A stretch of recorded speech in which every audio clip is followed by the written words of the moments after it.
আপনি কি প্রায়ই ডিপ্রেশন, অ্যাংজাইটি এবং স্ট্রেসে ভোগেন? আপনি মনে মনে ভাবছেন ৩ টে জিনিস কি এক? কখনোই না।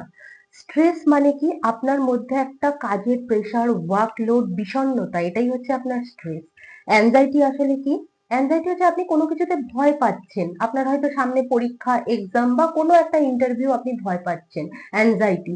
এবং ডিপ্রেশন কি? দীর্ঘদিন ধরে কোনো একটা চাপা কষ্ট আপনার মধ্যে রয়েছে যেটা আপনি কাউকে বলতে পারছেন না। এটাই কিন্তু ডিপ্রেশন। মেডিটেশন অবশ্যই গুরুত্বপূর্ণ। কিছু খাবার বলে দিচ্ছি যেগুলো খুব ইম্পর্টেন্ট রোল প্লে করে।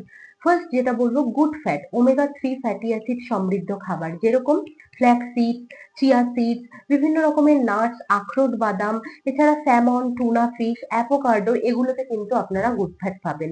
দ্বিতীয় পয়েন্ট যেটা বলবো সেটা হচ্ছে অ্যান্টি অক্সিডেন্ট সমৃদ্ধ খাবার, মানে সমস্ত রকমের কালারফুল খাবারকে খাদ্য তালিকায় গুরুত্ব দিন। ৩ নম্বর পয়েন্ট যেটা বলবো প্রিবায়োটিক এবং প্রোবায়োটিক সমৃদ্ধ খাবার, এগুলো আমাদের গাট মাইন্ড কানেকশনকে ঠিক রাখে, যেরকম ডেয়ারি প্রোডাক্ট, টক দই এগুলোকে কিন্তু খাদ্য তালিকায় রাখতে পারেন।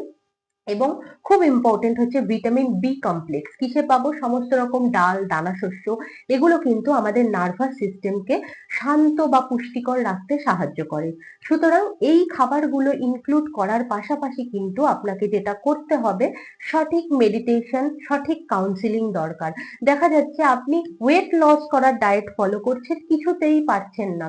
আপনি যদি শরীরে ব্যাড হরমোন মানে কর্টিসলকে ডাউন করতে পারেন, অটোমেটিক্যালি আপনার শরীরের ডাইজেস্টিভ সিস্টেম স্ট্রং হবে, মেটাবলিক রেট বাড়বে এবং আপনি ভেতর থেকে একটা হ্যাপি হয়ে উঠবেন। কারণ কি? আপনার হ্যাপি হরমোন গুলো রিলিজ হবে, যেটা হচ্ছে সেরোটোনিন, ডোপামাইন। এরকম হেলদি ইনফরমেশন পেতে অবশ্যই চোখ রাখবেন you and yours nutritionist Facebook page এবং ইউটিউব চ্যানেলে। Eat healthy, stay healthy. চলো হয়ে গেছে।